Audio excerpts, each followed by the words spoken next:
Yo, yo, yo. Coming on to do a really important live. Just had a really awesome coaching call with someone. Hey, Zeus Rooney. Hey, everybody. I am hopping on here to do a live about why, when we are not our true self, how many of you have a family member who you're scared of being all of who you are with? How many of you are like fucking terrified of disappointing your parents? Welcome to the club. Everybody, I think as human beings, we want to constantly have our parents' approval, right? So the question was, if you're just tuning in, how many of you have a family member you're really fucking scared to disappoint? And sometimes in the past or at present, you sometimes abandon yourself to appease them. Okay, so I want you to think about this for a minute.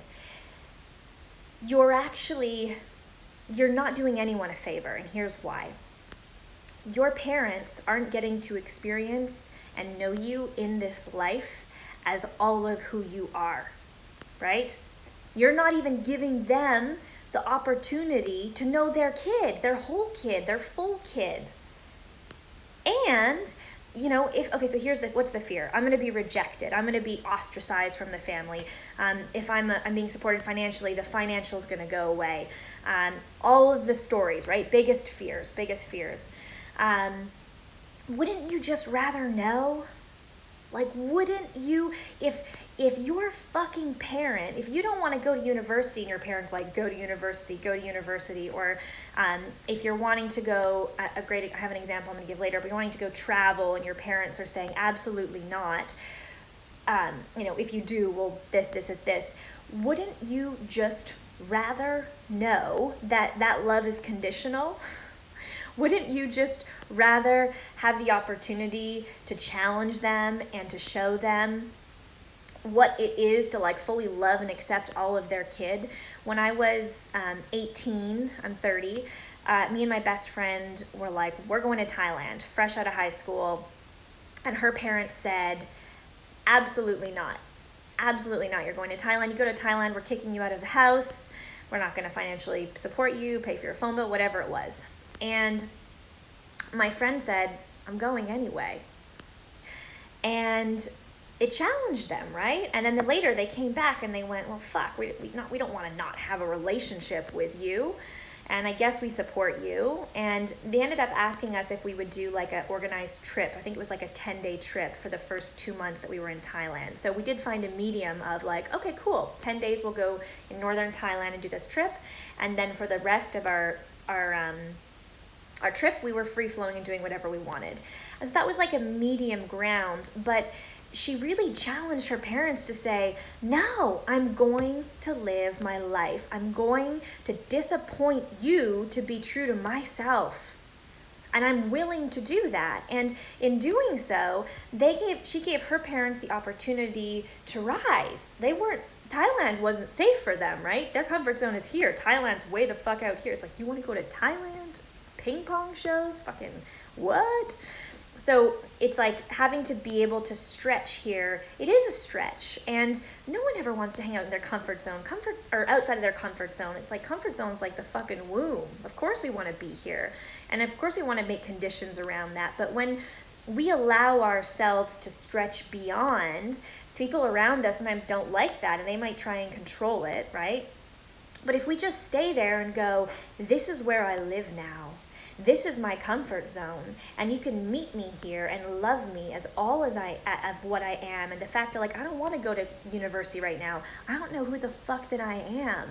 I want to go travel around and go to Europe and find who I am and find my why and find my purpose. And then I want to go to school.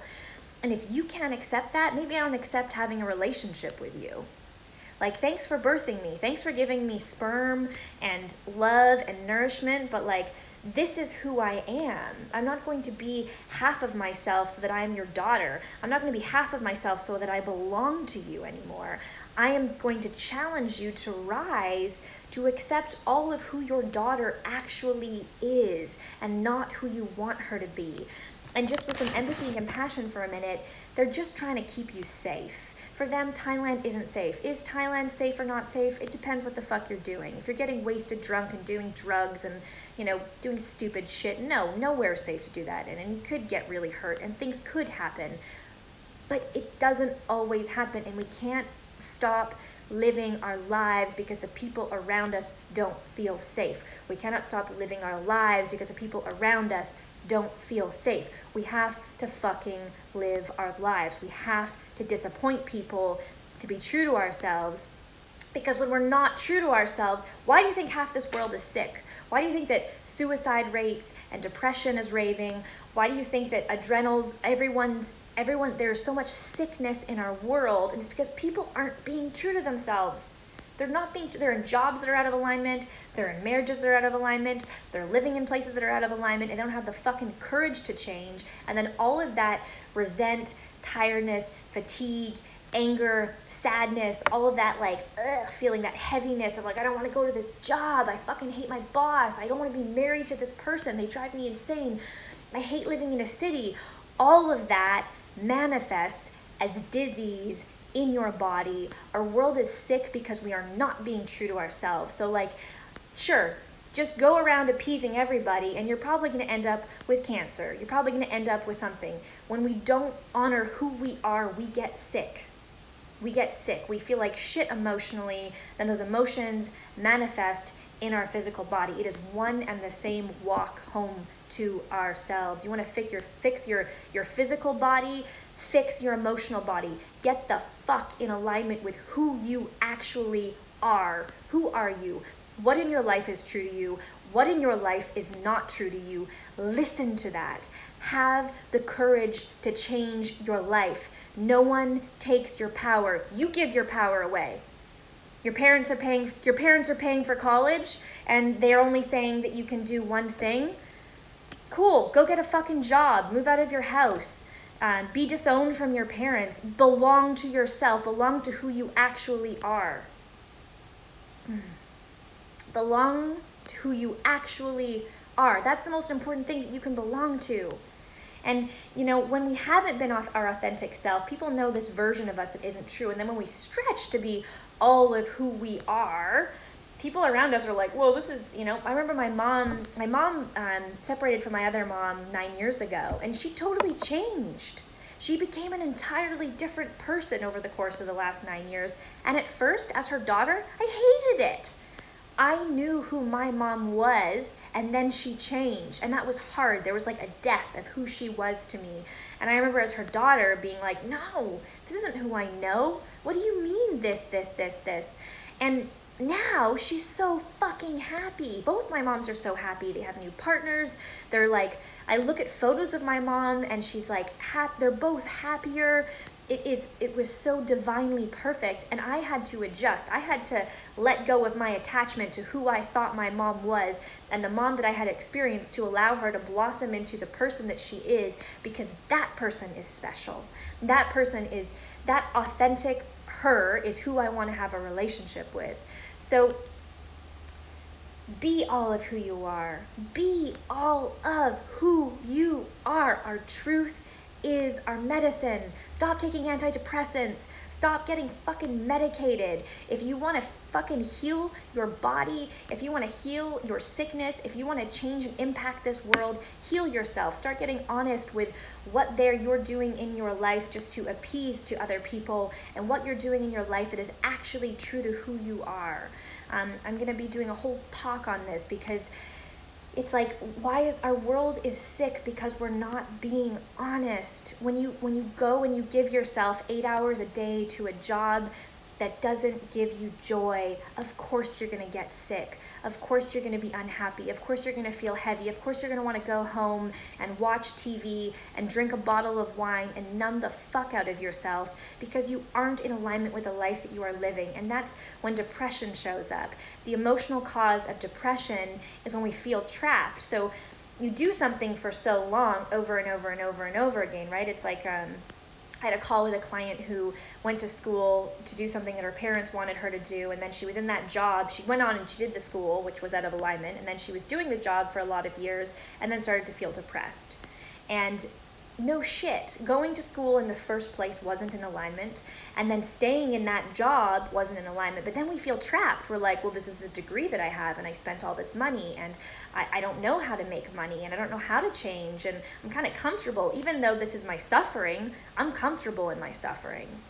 Our suffering is always so much more fucking comfortable because we know what it feels like. Growth is scary. Most human beings choose their suffering more than they choose their growth because it fucking sucks, but we know it. We know that we can come home from the job that we hate and drink a bottle of red wine and then maybe we'll feel a bit lighter.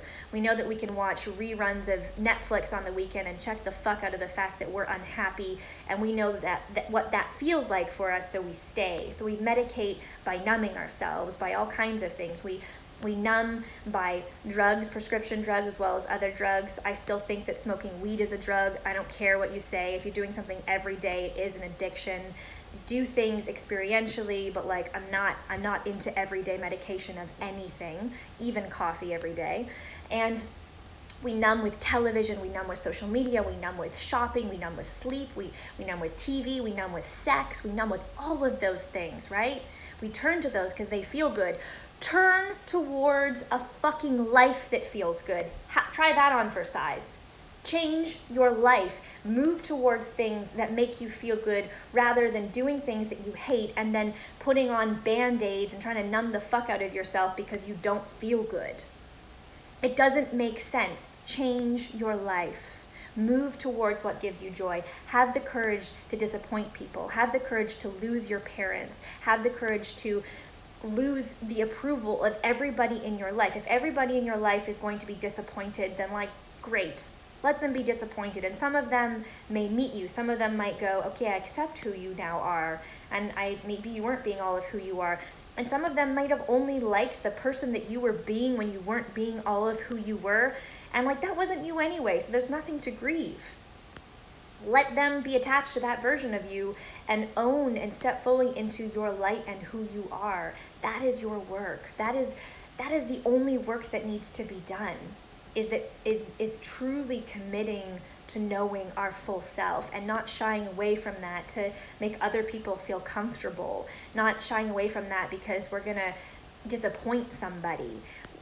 We're disappointing ourselves, and that's painful because when we're constantly choosing things that are not in alignment with ourselves, we're breaking our trust over and over again. Our true self is going, wait, don't do that, and then we do it, and then we're like, and then we don't have any trust with ourselves. So then when the time comes to leave the job that we don't love, that we have the degree in, that we also didn't love those 5 years and all that fucking debt that we're now doing the job that we hate to try and pay off, we have to retrain ourselves that it is okay, right? And so the depression piece is, all right, so even though I hate this, I'm paying off this debt and I don't know how I'll support myself. Go be a fucking server. Go be a bartender. Go be a coffee barista. Go work in go do anything. Try something new. Let go of the ego attached to it. Have the courage to walk away.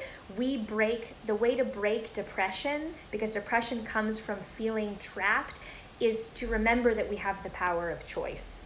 And then it's actually to take action on those choices. So if you are feeling trapped, make a list of where you're feeling trapped, what choices and things you want to move towards, and then go do them. Don't even hire a fucking coach. Just go do them and then see how you feel, and then write me later and be like, wow, I'm not depressed anymore.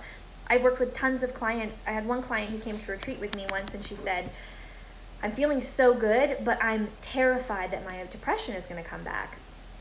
I'm like, okay, so tell me the last 3 times that you were depressed. And the first time she was in a job that she didn't like. The second time she was in a relationship she'd outgrown. The third time was when she was in a city that she didn't really like anymore. And yes, you guys, the cities that we live in fucking matter. Your environment, where you live, how much sunshine, if you're by the water, if you're by the mountains.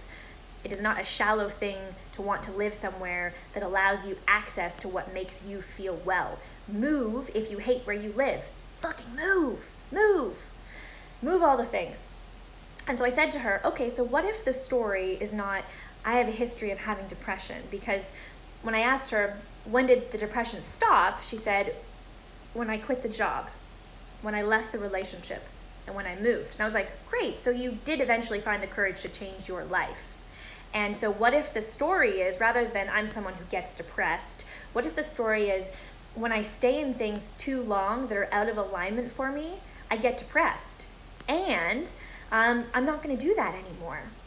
When I start to feel that like heaviness of like, that fatigue, that tired, that's like lethargic, it's like, why do I feel this?